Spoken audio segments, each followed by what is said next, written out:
शांताकारं भुजंगशयनं पद्मनाभं सुरेशं विश्वाधारं गगनसदृशं मेघवर्णं शुभांगं लक्ष्मीकान्तं कमलनयनं योगिभिध्यानगम्यं वन्दे विष्णुभवभयहरं सर्वलोकैकनाथं। मंगलम भगवान विष्णु मंगलम गरुड़ध्वज मंगलम पुंडरीकाक्ष मंगलाय तनोहरि। ओम नमो भगवते वासुदेवाय। आज का दिन आप सभी के लिए मंगलमय हो। आइए सुनते हैं आश्विन मास कथा का 17वां अध्याय। भगवान श्री कृष्ण ने उद्धव जी से आगे कहा, उद्धव जी, मेरा जो भक्त अभी जितेंद्रिय नहीं हो सका है और संसार के विषय बार बार उसे बाधा पहुंचाते रहते हैं, अपनी ओर खींच लिया करते हैं, वह भी क्षण क्षण में बढ़ने वाली मेरी प्रगल्भ भक्ति के प्रभाव से प्राय विषयों से पराजित नहीं होता। उद्धव, जैसे धधकती हुई आग लकड़ियों के बड़े ढेर को भी जलाकर खाक कर देती है, वैसे ही मेरी भक्ति भी समस्त पाप राशियों को पूर्णतया जला डालती है।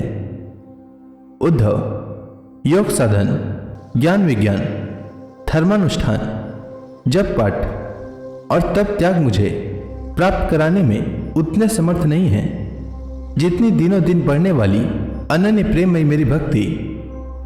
मैं संतों का प्रियतम आत्मा हूं। मैं अनन्य श्रद्धा और अनन्य भक्ति से ही पकड़ में आता हूं। मुझे प्राप्त करने का यह एक ही उपाय है। मेरी अनन्य भक्ति उन लोगों को भी पवित्र जाति दोष से मुक्त कर देती है जो जन्म से ही चांडाल हैं। इसके विपरीत जो मेरी भक्ति से वंचित है, उनके चित्त को सत्य और दया से युक्त, धर्म और तपस्या से युक्त विद्या भी भली भांति पवित्र करने में असमर्थ है।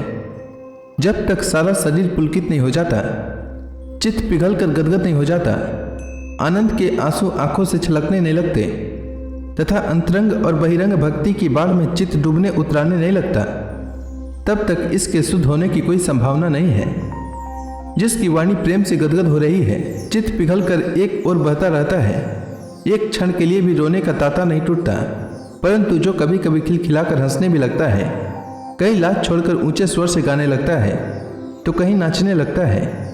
भैया उद्धव, मेरा वह भक्त न केवल अपने को बल्कि सारे संसार को पवित्र कर देता है। जैसे आग में तपाने पर सोना मैल छोड़ देता है, निखर जाता है और अपने असली शुद्ध रूप में स्थित हो जाता है, वैसे ही मेरे भक्ति योग के द्वारा आत्मा कर्म वासनाओं से मुक्त होकर मुझको ही प्राप्त हो जाता है, क्योंकि मैं ही उसका वास्तविक स्वरूप हूँ। उद्धव जी, मेरी परम पावन लीला कथा के श्रवण कीर्तन से जो जो चित्त का मैल धुलता जाता है, त्यों त्यों उसे सूक्ष्म वस्तु के वास्तविक तत्व के दर्शन होने लगते हैं। जैसे अंजन के द्वारा नेत्रों का दोष मिटने पर उसमें सूक्ष्म वस्तुओं को देखने की शक्ति आने लगती है। जो पुरुष निरंतर विषय चिंतन करता है, उसका चित्त विषयों में फंस जाता है, और जो मेरा स्मरण करता है, उसका चित्त मुझ में तल्लीन हो जाता है। इसलिए तुम मेरे दूसरे साधनों और फलों का चिंतन छोड़ दो।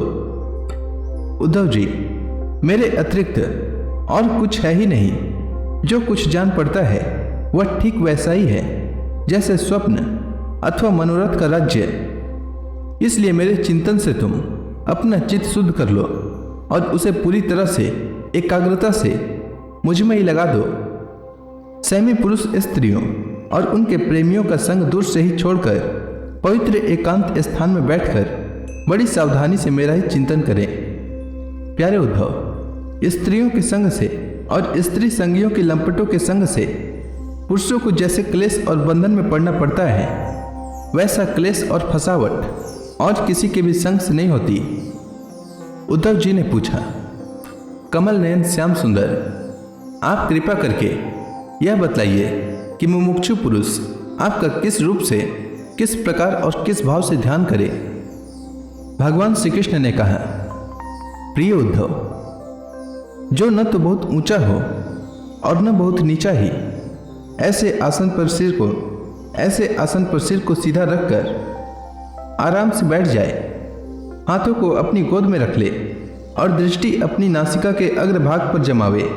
इसके बाद पूरक, कुंभक और रेचक तथा रेचक, कुंभक और पूरक, इन प्राणायामों के द्वारा नाड़ियों का शोधन करे।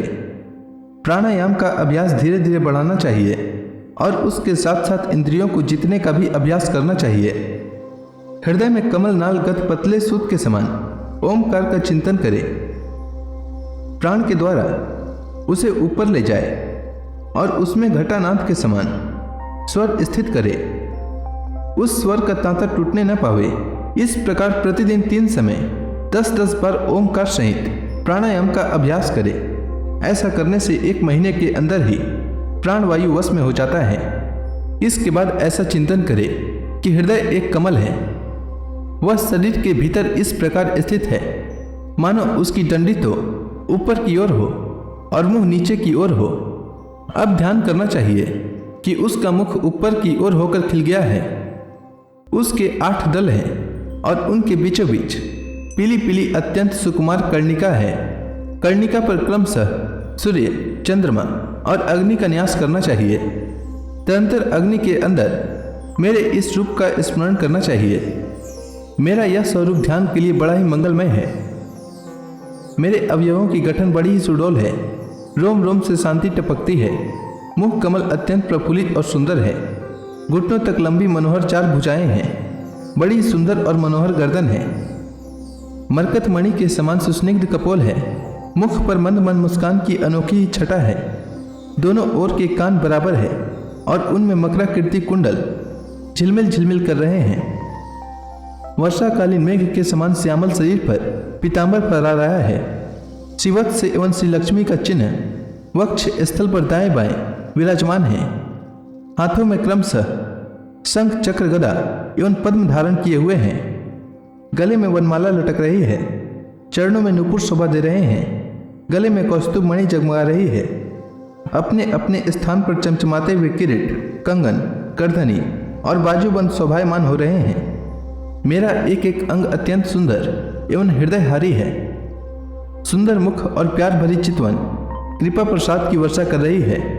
उद्धव, मेरे इस सुकुमार रूप का ध्यान करना चाहिए और अपने मन को एक एक अंग में लगाना चाहिए। बुद्धिमान पुरुष को चाहिए कि मन के द्वारा इंद्रियों को उनके विषयों से खींच लें और मन को बुद्धि रूप सारथी की सहायता से मुझ में लगा दे, चाहे मेरे किसी भी अंग में क्यों न लगे। जब सारे शरीर का ध्यान होने लगे तब अपने चित्त को खींचकर एक स्थान में स्थिर करे और अन्य अंगों का चिंतन न करके केवल मन मन मुस्कान की छटा से युक्त मेरे मुख का ही ध्यान करे। जब चित्त मुखार बिंद में ठहर जाए तब उसे वहां से हटाकर आकाश में स्थिर करे।